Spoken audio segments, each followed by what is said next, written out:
तो नमस्कार, आप देख रहे हैं KBN 24 और हम आपके साथ रणदीप धानिया। बात करते हैं यूक्रेन और रूस के बीच जो जंग चली हुई है, आज 9वां दिन है। उसी को लेकर आज हम पहुंचे हैं कलायद से। अंकित कुमार जो यूक्रेन के अंदर MBBS की जो तालीम हासिल करने के लिए गए थे और आज वो सहकुशल इंडिया पहुंच गए हैं। उनसे हर बात जानेंगे कि कैसा माहौल रहा और जब युद्ध था, जब संकेत मिलने शुरू हुए थे कि यूक्रेन और जो रूस है उन दो देशों के बीच जब युद्ध होगा तो यूनिवर्सिटी है किस प्रकार की जो छात्राओं को सहूलियत प्रदान की गई, किस तरह से उनको बताया गया कि आप यहां से अब इंडिया जा सकते हैं, उसको लेकर पूरी आपको पूर्ण रूप से जानकारी जो मेरे साथ अंकित हैं, जो कल रात इंडिया पहुंचे हैं, सहकुशल इंडिया पहुंचे हैं। आपको पहले भी ये लाइव तस्वीरें हमने दिखाई थी KBN 24 के माध्यम से कि जो अंकित जब तक घर नहीं पहुंचा था उनके माता पिता फपक फपक कर रो रहे थे और उनकी उम्मीद थी, भारत सरकार से उम्मीद थी कि उनका बेटा सहकुशल घर पहुंचेगा और सरकार से उम्मीद लगातार जताते रहे थे। अंकित मेरे साथ हैं। अंकित, सबसे पहले इंडिया पहुंचने पर आपका स्वागत है। सर धन्यवाद आपको और आपकी पूरी टीम को। और मैं धन्यवाद करना चाहूंगा हमारी इंडिया की गवर्नमेंट को, प्रधानमंत्री श्री नरेंद्र मोदी जी को, क्योंकि उन्होंने हमारी इतनी हेल्प की है जिसको मैं शब्दों में बयान नहीं कर सकता। सबसे पहले बात करेंगे कि जब संकेत मिलने शुरू हो गए थे कि दो देशों के बीच जंग होगी, उसको लेकर यूनिवर्सिटी की बात की जा रही है। यूनिवर्सिटी की तरफ से आपको कोई संकेत दिया गया कि आप इंडिया पहुंच जाएं, इतना बड़ा यहाँ पर जंग होगी? सर जैसे बातें चलनी शुरू हो गई थी कि फरवरी में शुरू से ही पता चलना शुरू हो गया था कि रशिया हमला कर रहा है। धीरे धीरे वो डेली एक गांव फिर एक गांव, हर एक गांव पे हमला कर रहा था। बट यूनिवर्सिटी से हमें कुछ नहीं पता चल रहा था। यूनिवर्सिटी कह रही थी ऐसा कुछ नहीं होगा और आपको इंडिया जाने की कोई जरूरत नहीं है, आप आराम से ऑनलाइन क्लासेज में जाइए, ऐसा कुछ नहीं होने वाला। और यूनिवर्सिटी ने हमें कुछ नहीं बताया, वो कह रहे थे सब सही रहेगा। टीचर्स ने भी यही बोला कि कुछ नहीं होने वाला, हम भी तो यहीं हैं, आपको भी यहीं रहना है, कोई टेंशन वाली बात नहीं है। जब दो देशों के बीच जंग शुरू हो गई, गोलीबारी शुरू हो गई थी, किस प्रकार से आपको अंदाजा लगा कि हाँ अब जंग शुरू हो गई है? सर मैं बताता हूँ, 22 तारीख को हमने यूनिवर्सिटी से बात करके बड़ी मुश्किल से सब बच्चों ने इकट्ठे होके वहां पे यूनिवर्सिटी के डीन के साथ मीटिंग की, जिसमें मीटिंग में डीन सर ने ये बताया कि आपकी अगले दिन से क्लासेस ऑनलाइन है। तो उन्होंने 23 तारीख को हमारी क्लासेस ऑनलाइन कर दी और इसी अनुफान में सब बच्चों ने टिकटें करवा ली। लेकिन 24 तारीख को सुबह जब क्लासेस ऑनलाइन चल रही थी, सुबह करीब 9 साढ़े 9 के करीब सुबह हमारे शहर इवानो फ्रैंकिस में 2 धमाके हुए और जिससे सारे बच्चे दहल गए। उसके बाद यूनिवर्सिटी ने जो वहां के भी बच्चे थे इवानो फ्रैंकिस के, यानी यूक्रेन के जो बच्चे वहीं यूनिवर्सिटी में पढ़ रहे थे, उनकी क्लासेस भी ऑनलाइन कर दी। और इसी आनन फानन में सभी बच्चों ने एम्बेसी में, इंडियन गवर्नमेंट को, जितने उनके जानकार थे इंडिया में, सब बच्चों को कॉल की कि अब हमें यहाँ से निकाल दो। और 23 तारीख को शाम को यूक्रेन देश में 30 दिन का इमरजेंसी कर्फ्यू लागू हो गया था और शाम 8 बजे से सुबह 8 शुरू से जब जंग शुरू होगी उसके बाद 3 दिन कर्फ्यू। बाद सर जिस दिन जंग शुरू हुई उससे एक दिन पहले ही, यानी 23 तारीख को जिस दिन धमाके हुए सुबह 24 तारीख को सुबह 9 साढ़े 9 के बजे के अराउंड, और 23 तारीख को शाम को ही इमरजेंसी 30 दिन की लागू कर दी गई थी पूरे देश में। और उसके बाद जब 24 को धमाके हुए, सब बच्चे वहां से निकलने की कोशिश में लग गए। एक बस हमारे यूनिवर्सिटी से उसी दिन शाम को बॉर्डर के लिए निकल गई और कुछ बच्चे 25 तारीख को खुद की बसों में वहां से निकले हैं, 4-5 बसों में। तो खार्किव की बात की जाए, आपकी यूनिवर्सिटी की बात की जाए, कौन सी यूनिवर्सिटी है, और बॉर्डर की बात की जाए, रोमानिया के बॉर्डर की बात की जाए, तो कितना फर्क रहेगा? जो गोलीबारी आपने बताया था कि गोलीबारी हुई थी, कितना अंतराल उनका रहनी, कितना दूरी रही होगी उन चीजों की? आपने नजदीक से महसूस किया उन चीजों को? जी सर, जैसे खार्किव की अगर बात की जाए, खार्किव यूनिवर्सिटी हमसे बिल्कुल अपोजिट साइड पड़ती है, वो पड़ती है ईस्ट में, जो रशिया के बिल्कुल बॉर्डर पर है। और हमारी यूनिवर्सिटी है इवानो फ्रैंकोविस्क, जो बिल्कुल वेस्ट में पड़ती है यूक्रेन के। वहां हमें पहले ऐसा लग रहा था कि चलो अगर रशिया और यूक्रेन की जंग होती भी है तो हमारे तक कम से कम 15-20 दिन तक कोई आंच नहीं आएगी। बट जैसे ही 24 की सुबह सुबह हमारे इवानो फ्रैंकोविस्क शहर में बॉम्ब ब्लास्ट हुए, 2 रशियन जेट ने बॉम्ब ब्लास्ट 2 बम फेंके हमारे एयरपोर्ट पर, हमारे इवानो के एयरपोर्ट पर। उस दिन हमें ये लगा कि सेफ पूरे यूक्रेन में कोई बच्चा भी नहीं है, इसलिए यहाँ से निकलने में ही सब बच्चों की भलाई है। तो तभी बच्चे आनन फानन में सब बच्चों ने टीचर्स को बोला कि भाई हमारी क्लासेस आप आज मत लगाइए। बट कुछ टीचर्स ऐसे थे जिन्होंने तब भी क्लासेस लगाई, ऑनलाइन भी क्लासेस लगाई, कि हम भी तो क्लासेस लगा रहे हैं, आपको क्या दिक्कत है, ऐसे बोला उन्होंने। आखिर आपके जैसे आपने क्लासेस लगाई वहां पर, हाँ जी। शिक्षक चाहते क्या थे? आखिर उनको पता था, पता होने के बाद भी इस प्रकार से उन्होंने आपको वहीं बिठा के रखा, क्या कहना चाहते हो? सर कुछ शिक्षक अच्छे भी होते हैं और कुछ शिक्षक बुरे भी होते हैं सर। बट कुछ शिक्षक ऐसे भी थे जिन्होंने क्लासेस ये बोला कि सर हम आपको पीडीएफ भेज देते हैं बच्चों और आप उसी से पढ़ लेना, आज क्लासेस नहीं लगाते, क्योंकि टेंशन का माहौल है, डर का माहौल था उस दिन। कुछ बच्चे जैसे सुबह सुबह बाहर भी घूमने गए थे, मान लो कोई सेंटर पे गया था, कोई किधर साइड गया था, जब बच्चों ने ऊपर से 2 मिसाइलों को आते देखा सुबह सुबह और वो धड़ाम से गिरी, तो बच्चों के मन में डर का माहौल हो गया था। तो इतने डर के माहौल में कोई बच्चा कैसे पढ़ सकता, आप खुद समझ जाइए। चलिए, जिस प्रकार से आपने बताया कि आपके आसपास जब गोलीबारी हो रही थी, क्या आपने नजदीक से देखा उन चीजों को कि जब जो रूस की जो सेना थी? हाँ जी सर, मैंने धमाकों की आवाज, दोनों धमाकों की सुबह सुबह आवाज सुनी थी। उसके बाद हमारे इवानो शहर में गोलीबारी तो उस टाइम तक नहीं हुई थी, बट 25 की शाम जब हम, मतलब 25 की दोपहर को जब हम वहां से निकल लिए इवानो फ्रैंकोविस्क शहर में, 25 की दोपहर को निकल चुके थे और 25 की शाम हमें पता चला जब हम रास्ते में थे कि हमारा इवानो फ्रैंकोविस्क शहर में गोलीबारी भी हुई है। और मेरा एक दोस्त है, उसके फ्लैट के आगे धमाका भी हुआ है, मतलब तीसरा धमाका था वो, जो मेरे दोस्त के फ्लैट के आगे होता। वो तो शुक्र ये रहा कि वो मेरा दोस्त मेरे ही साथ मेरी बस में बॉर्डर की तरफ जा रहा था, वरना अगर वो फ्लैट पे होता तो कुछ भी हो सकता था। आपके साथ कितने छात्र थे? अरे इंडिया की बात की जाए तो आपके साथ जो पढ़ते थे। सर इंडिया की बात की जाए तो मेरे साथ इंडिया के लगभग 100-150 के अराउंड छात्र पढ़ते थे मेरे ही साथ में, मेरे ही ईयर के। और बाकी अगर सीनियर्स की बात की जाए तो बहुत बच्चे थे सर, मेरी यूनिवर्सिटी में कम से कम 2 से 2,500 बच्चे थे, जो उनमें से 2,000 बच्चे तो कम से कम इंडिया के ही थे।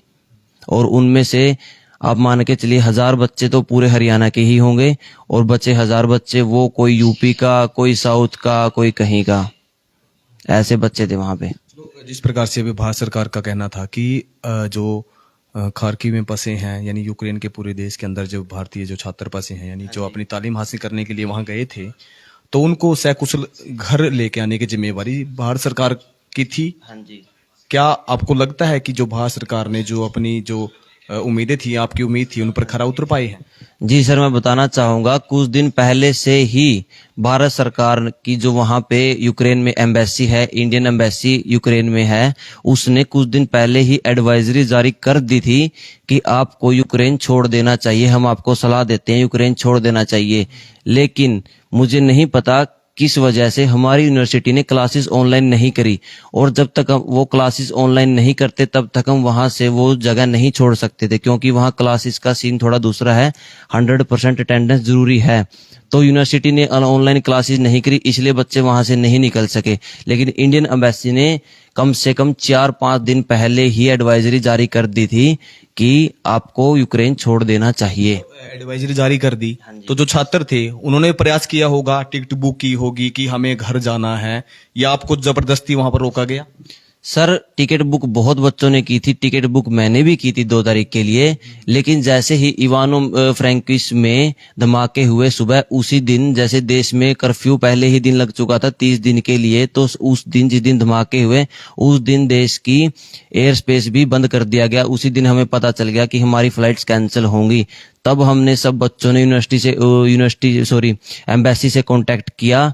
एम्बेसी से कांटेक्ट करने के बाद एम्बेसी वालों ने हमें ये सलाह दी कि हम इंडियन गवर्नमेंट से बात करके आपको बता देते हैं, और आपको किसी ना किसी दूसरे देश की बॉर्डर से बॉर्डर पार करवा के उस देश से आपको प्लेन के सहारे इंडिया में इवैक्यूएट करेंगे। तो इस प्रकार इंडियन एम्बेसी ने हमारी बहुत मदद की है। भारत सरकार की बात की जाए, उनके द्वारा जो एडवाइजरी जारी की जा रही थी, यानी जो व्हाट्सएप नंबर है या आपकी जो कॉलिंग है कि आप इनसे संपर्क साधे, इंडिया में आपको रास्ता बता दिया जाएगा, क्या आपको जो उन नंबरों पर कॉल की है, क्या सहायता प्राप्त हुई आपको?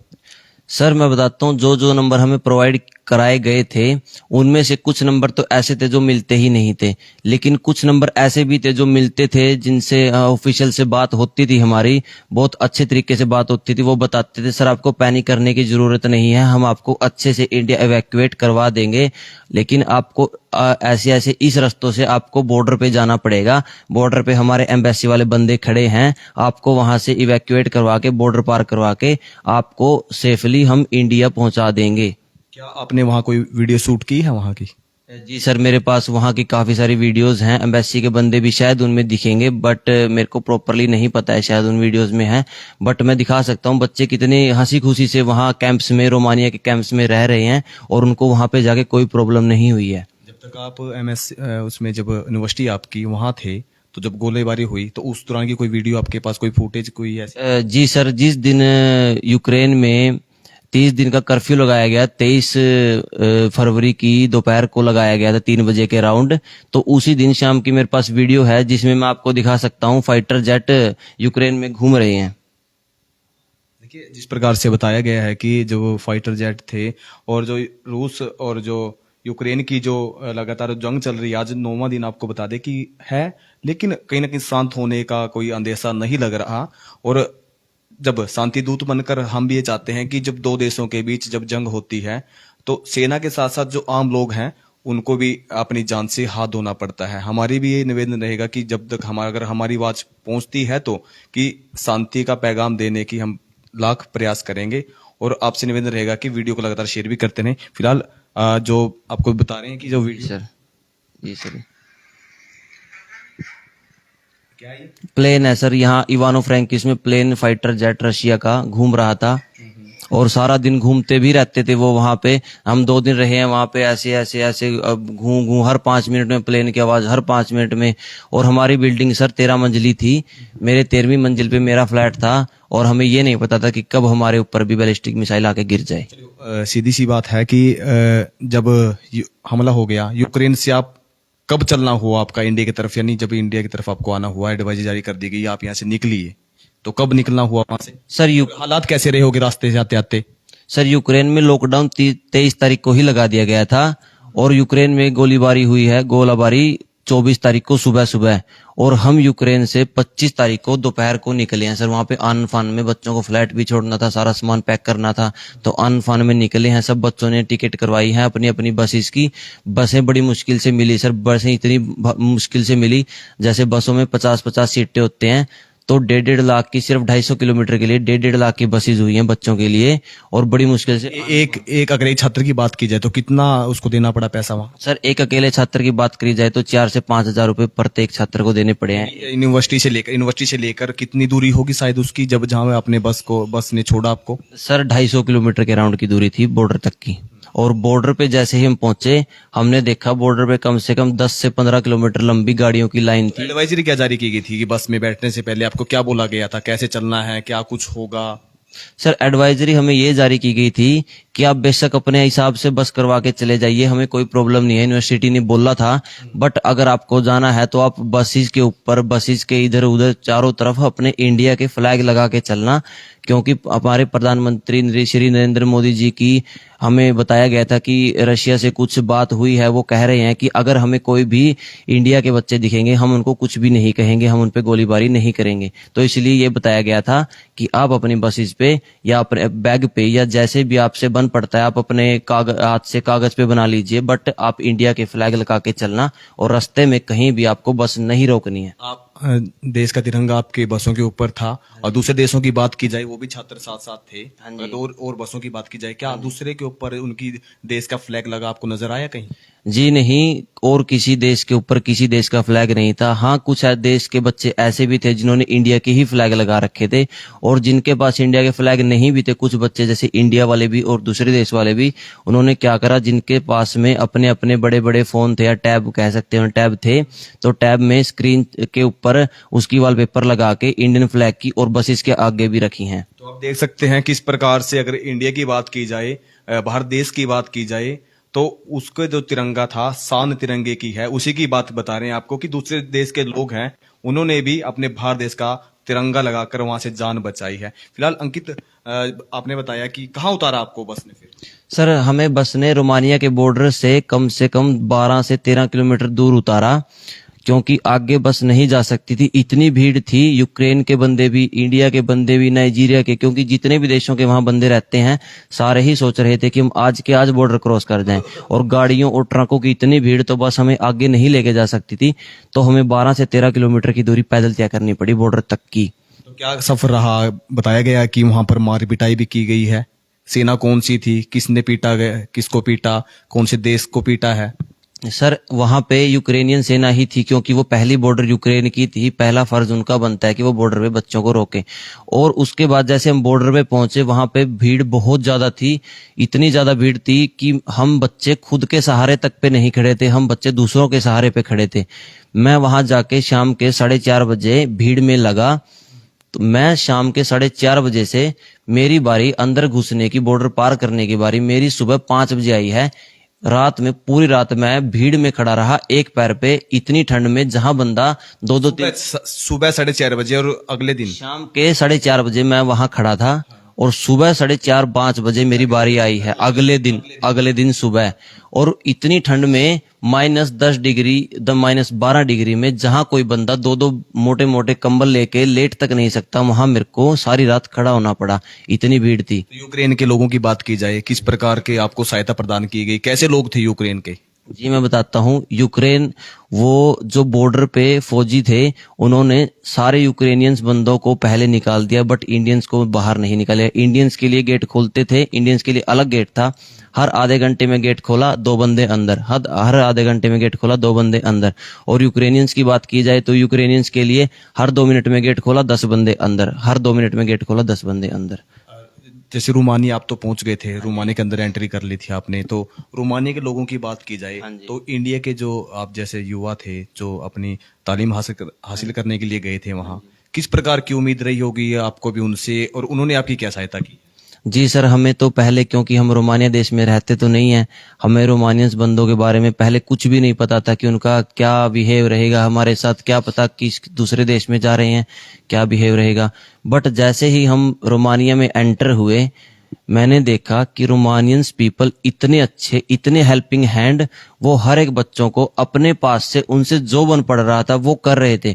वो बच्चों को खुद रोक रोक के कह रहे, सर आपके पास पैसे नहीं होंगे, आप हमसे 50 यूरोज ले लीजिए। 50 यूरोज यानी इंडिया के 5,000 रुपए बनते हैं इंडिया करेंसी के राउंड।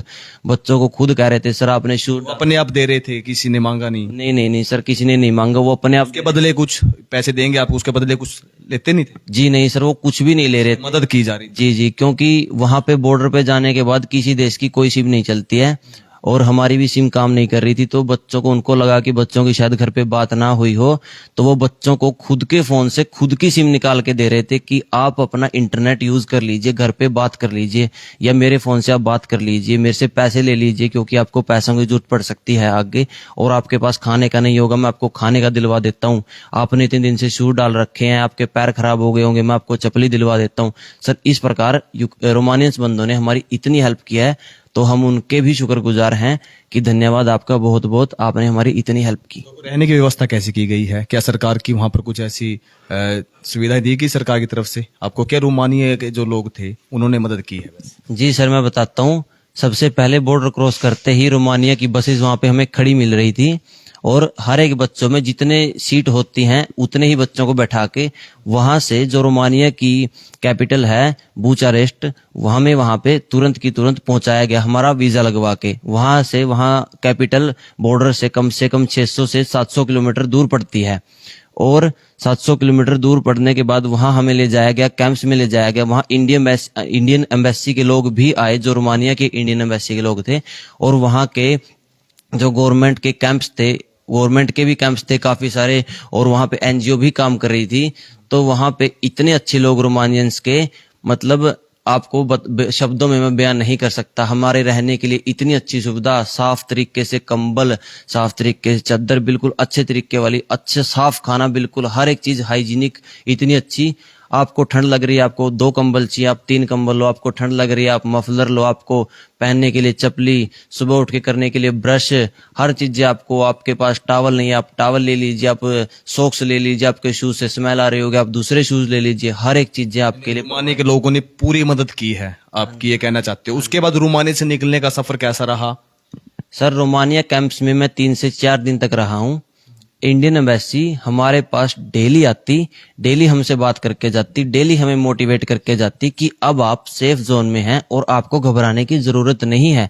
जैसे ही आपकी फ्लाइट्स का इंतजाम हो जाएगा, देखिए इंडियन गवर्नमेंट फ्लाइट्स डेली भेज रही थी, शुरू में डेली 2-2 फ्लाइट थी।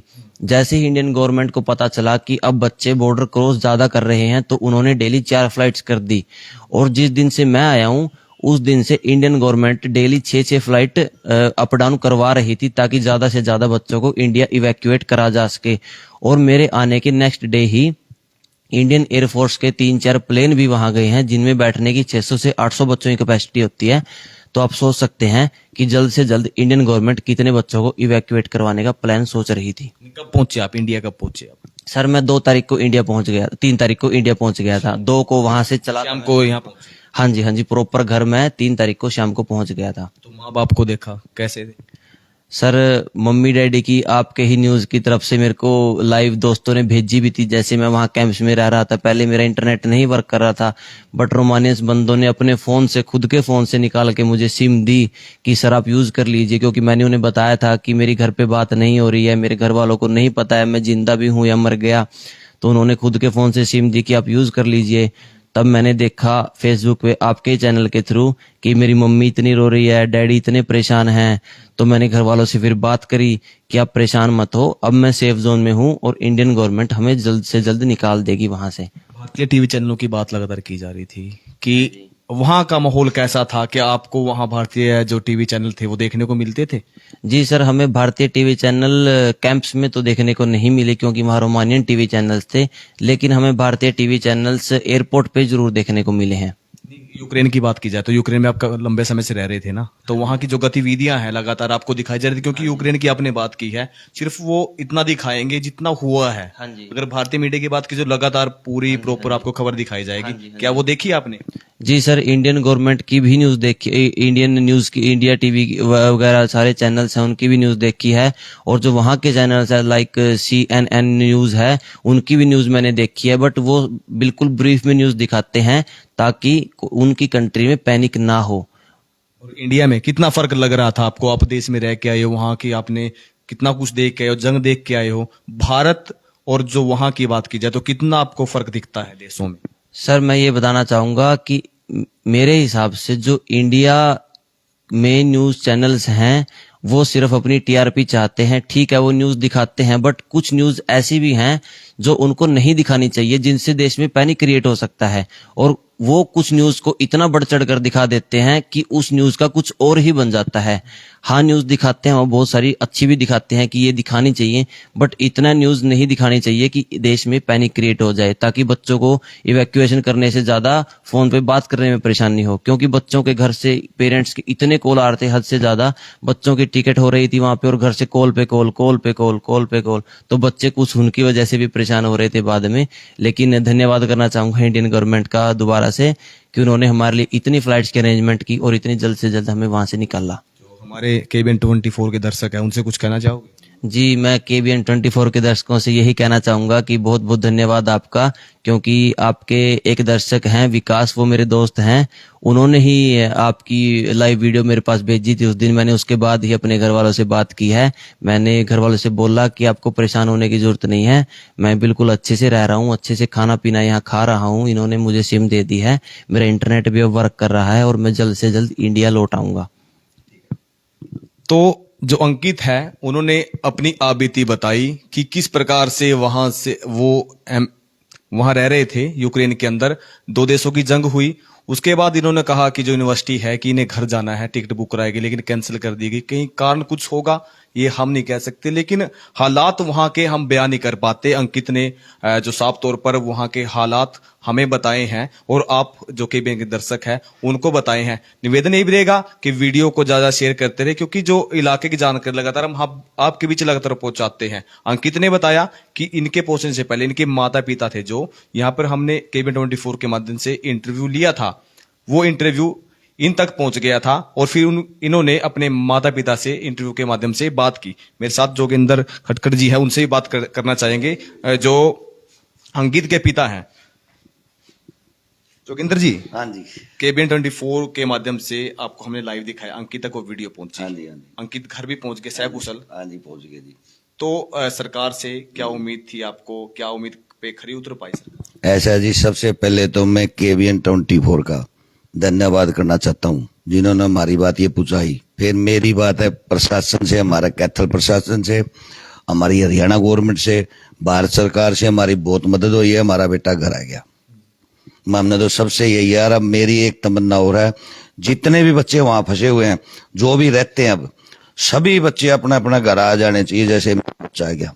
जब तो आप परेशानी में थे पूरी, हाँ जी, हाँ जी। अब तो हम अब क्या? अब हम खुश। हाँ जी, बिल्कुल। सभी का मैं धन्यवाद दूंगा, हरियाणा गवर्नमेंट का, भारत सरकार का, और सभी आपके जितने भी चैनल हैं, IBN, इसका जो आपका केबीएन 24, इसका सबसे पहले धन्यवाद है। और जितने भी बच्चे जी यहाँ जितने वो रहते हैं, जरूरी से जरूरी जमा बहुत जल्दी से जल्दी वो अपना घर आ जाए। मेरी यही भगवान से तमन्ना, और यही भारत सरकार से, और यही आप लोग जो इस मुहिम में जुड़े हुए हो, सबसे मेरी यही प्रार्थना है जी। चलिए जोगेंद्र जी, लगातार इस प्रकार से हम आपकी जो खबरें थी वो दिखा रहे हाँ थे। जी, हाँ जी। अंकित घर पहुंचा है, क्या बताया इन्होंने अपने बारे में? बस इसने वहां के हालात जो आपके सामने बयां कर दिए जी, मैं और क्या बताऊंगा जी, सारी आपने इनसे पूछ ही ली, तो वही जो आपसे बताइए वही मेरे को बताइए जी। तो जोगेंद्र जी थे, अंकित जी के पिताजी थे। माता जी ने बुला लो जी। अरे एक बार आइयो भाई रे। तो आइयो। बताया जोगेंद्र जी ने कि जो अंकित थे, आप भी तीनों ने बताई है। और निवेदन फिर एक बार फिर आपसे यही निवेदन रहेगा हमारा कि जो हमारा केबीएन 24 है वो आप तक हर खबर पहुंचाने का लगातार प्रयास करता है कि आपकी हर छोटी बड़ी खबर को हम आप तक लेके आए।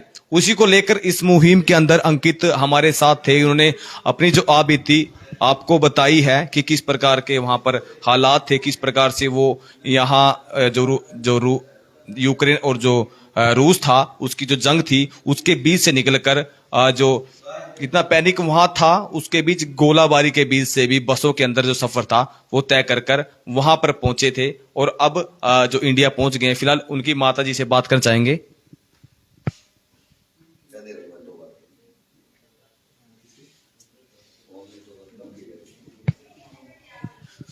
तो उसी बीच लगातार हम आप तक ये खबर पहुंचा रहे थे कि जो यूक्रेन से भारत देश के बीच जो आए हैं हमारे साथी, उनकी बात हम बता रहे थे। और जो जोगेंद्र जी है, जो उनकी माता जी है, इन्होंने डीसी जो जिला उपायुक्त यानी कहते जो प्रदीप दहिया हैं, उनके बारे में उन्होंने अपील की थी जिला उपायुक्त से कि जो उनका बच्चा इंडिया आए उनके हेल्प जो जिला उपायुक्त ने की है। और उसके बाद भी कुछ केबीएन 24 के माध्यम से खबर चलाई गई थी, तुरंत 5-10 मिनट बाद ही जिला उपायुक्त ने वो जो एडवाइजरी जारी कर दी, नंबर जारी कर दिए थे कि जो और संख्या जारी कर दी थी कि हरियाणा के इतने हैं और जिला कैथल के इतने बच्चे हैं जिनसे संपर्क हो गया, जिनसे संपर्क नहीं हुआ। टोटली सूची जिला उपायुक्त प्रदीप दहिया ने जारी कर दी थी। आपसे भी बात हुई थी जिला उपायुक्त की, क्या कुछ कहा और क्या बात वैसे मेरी उपायुक्त मुद्दे से होने नहीं पाई। मैं चाहता हूँ बल्कि अब एक बार मैं कह उपायुक्त मुद्दे जी से मेरी हाथ जोड़ के प्रार्थना है, तो उन्होंने मेरे घर पटवारी भी भेजे, जो आपका ये चैनल चले ना, उसके बाद जिला प्रशासन ने हमारे घर, डीसी साहब ने, प्रदीप दहिया जी ने, पटवारी भी आए मेरे घर। तो क्या कुछ कहा पटवारियों ने? पटवारियों ने कहा जी ये बोले ऐसा है, हम आपकी वो लेने आए हैं, सारी आइडेंटिफिकेशन है। मैं जी आइडेंटिफिकेशन है और ये है मैं सारा कुछ। मैं वैसे प्रदीप दहिया जी से मिलूंगा जी, डीसी साहब से। मैं मेरा बेटा ठीक ठाक आ गया। स्पेशल मिलना होगा अब। हाँ, मैं एक बार स्पेशल मिल के आऊंगा जी डीसी साहब से। हाँ, धन्यवाद तो दे के आऊंगा जी, क्योंकि डीसी साहब, मैं इससे स्वास्थ्य विभाग में हूँ जी। डीसी साहब ने ना हमारा कोरोना में बहुत जबरदस्ती अपने कैथल डिस्ट्रिक्ट में बहुत जबरदस्त टीकाकरण करवाया। जिला उपायुक्त ने भी काफी मदद की है। एक बार आप पहुंचे जी। माता जी अब तो बेटा घर पहुंच गया है। मैं बस मेरा बेटा पहुंच गया जी। मैं धन्यवाद करना चाहती हूँ टीम का, ये सरकार मोदी जी का। जब तो आप पूरी टेंशन में थे उस टाइम तो जी, बहुत ज्यादा। अब कैसा लग रहा है?